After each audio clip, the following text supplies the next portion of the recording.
नमस्कार दोस्तों, मैं एडवोकेट यशवंत यादव आपका स्वागत करता हूं ला एडवाइज में। आज हमारा जो टॉपिक है बहुत ही महत्वपूर्ण इसलिए है क्योंकि सेटलमेंट की बात पे आज पूरा वीडियो बना जाएगा कि सेटलमेंट हमें 20 से 25% में कैसे होगा।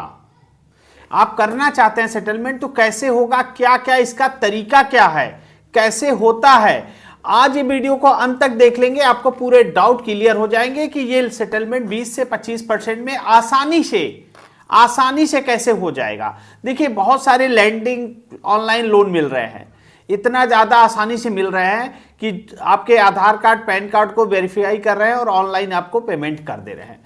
हैंड टू हैंड आपको लोन मिल जा रहा है, तो लोन तो आसानी से मिल जा रहा है। लेकिन जब रीपेमेंट की बात आती है तो पहले तो आपने लोन लिया, रीपेमेंट कर दिए, ईएमआई जारी है, तब तो सब कुछ अच्छा चल रहा है, सब कुछ ठीक है। किसी कारणवश, किसी विषम परिस्थिति के कारण, या फिर किसी नौकरी जॉब करते थे, जॉब छूट गई, या फिर कोई दुर्घटना हो गया, या स्वास्थ्य में कोई दिक्कत आ गई, या फिर कोई और भी कारण हो सकता है। किसी कारणवश अगर लोन की ईएमआई नहीं पे कर पाते हैं, उस कंडीशन में कंपनियां लगातार वसूली शुरू हो जाती है। इनकी वसूली, पहला कॉल आना, नोटिस आना, recall notice, demand notice, multiple और कॉल आता है, रिकॉल, डिमांड, आर्बिट्रेशन, इतनी प्रक्रिया करते हैं।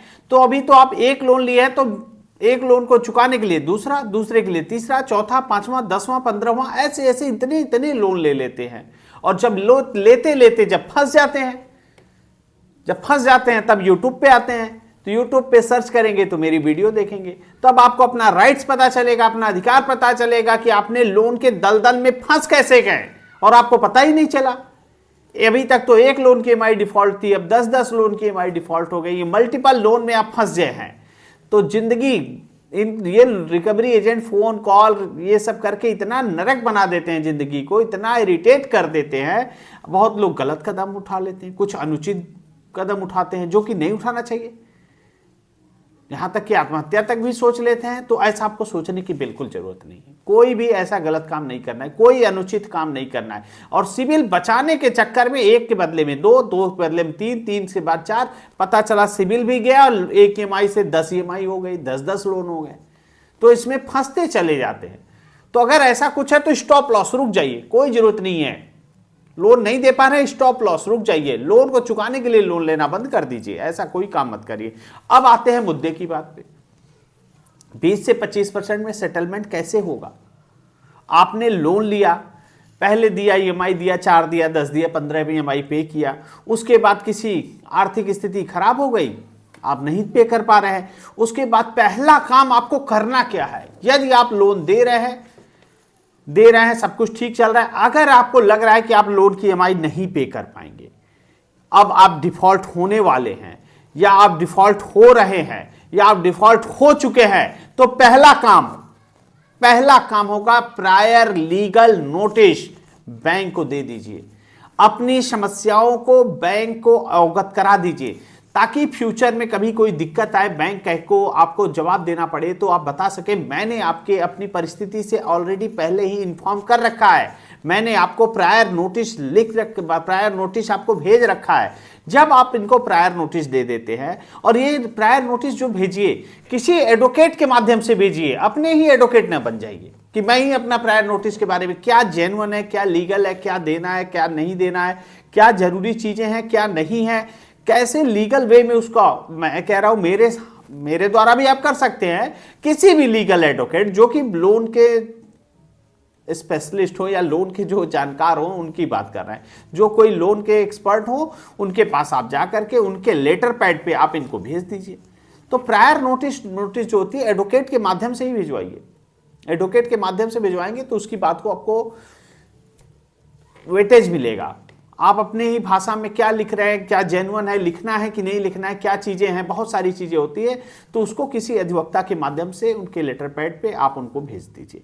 उसको बिना देरी किए ये भेजना है। अगर आपको लग रहा है लोन के ईएमआई डिफॉल्ट होने वाले हैं, नहीं दे पा रहे हैं, आगे का नहीं हो पाएगा, या डिफॉल्ट हो चुके हैं, तो आप इनको प्रायर नोटिस दे दें। आने वाले समय में ये बहुत काम आएगा आपको।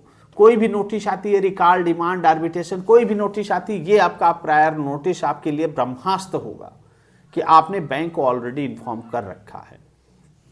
और उसके बाद बैंक आपके बाद ऐसा नहीं कि आपने प्रायर नोटिस दे दिया तो बैंक अपनी वसूली की कार्रवाई नहीं शुरू करेगा, नहीं, वसूली करेगा, कार्रवाई तो उनकी चलेगी। पहले वो नोटिस भेजेंगे, रिकॉल नोटिस भेजेंगे, उसका रिप्लाई दीजिए, डिमांड नोटिस भेजें, उसका रिप्लाई दे, आर्बिट्रेशन नोटिस भेजें, उसका ऑब्जेक्शन लेटर दे, और जो भी नोटिस भेजते जाएं उसका ऑब्जेक्शन देते जाना है, जवाब जरूर दें। क्यों? क्योंकि एक तो आपने लोन लिया, डिफॉल्ट हो गए, नहीं दे पा रहे हैं, उस किसी विषम परिस्थिति के कारण तो आप उनके नोटिसों का जवाब जरूर दीजिए। और एक प्रायर नोटिस ऑलरेडी पहले से आप दिए रहेंगे तो और सब नोटिसों को देना आपके लिए आसान होगा।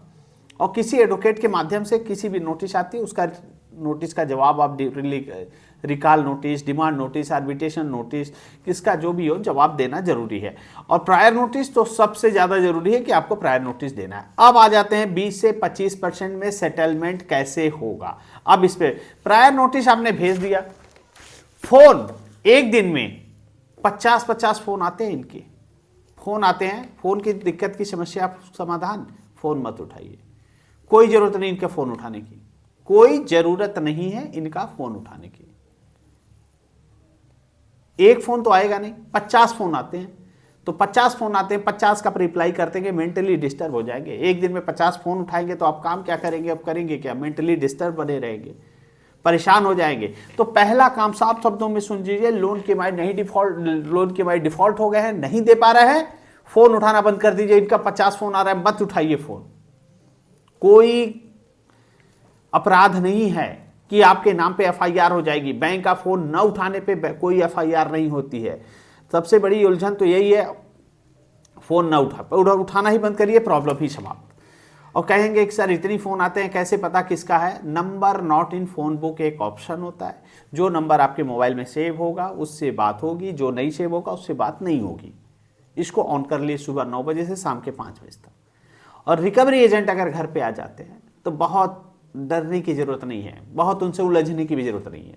पहला काम आईडी कार्ड दिखाओ, विजिट लेटर दिखाओ, डीआरए का लाइसेंस दिखाओ, 3 पेपर मांगिए। उलझने की जरूरत नहीं इनसे, इनका काम ही यही है, रोज यही करते रहते हैं। वो तो एक्सपर्ट हो चुके हैं ना कि कहाँ कैसे कौन कैसे डरेगा, कैसे डराना है। उनको तो राइट, उनको तो पूरा पता रहता है कैसे कैसे किसको डराना है। गैर कानूनी तरीके से फर्जी रिकवरी एजेंट की बात कर रहे हैं तो कोई भी आता है, उनसे उलझना नहीं है। बस I card, visit letter, DRA licence, 3 paper हो तो बात करो, नहीं हो तो निकल जाओ, बस निकल जाओ। जब नहीं है तो नहीं है, नहीं है तो बात करने की जरूरत नहीं है। और ड्यू टू प्रोसेस आपको जो करना है, ड्यू टू प्रोसेस जो नियम हो आप करिए। उसके बाद सेटलमेंट के लिए आपको नहीं कहना है। आप बैंक को क्यों कहने जाएंगे सेटलमेंट के लिए? आपका राइट्स नहीं है, आप नहीं कह सकते। आप क्यों कहेंगे?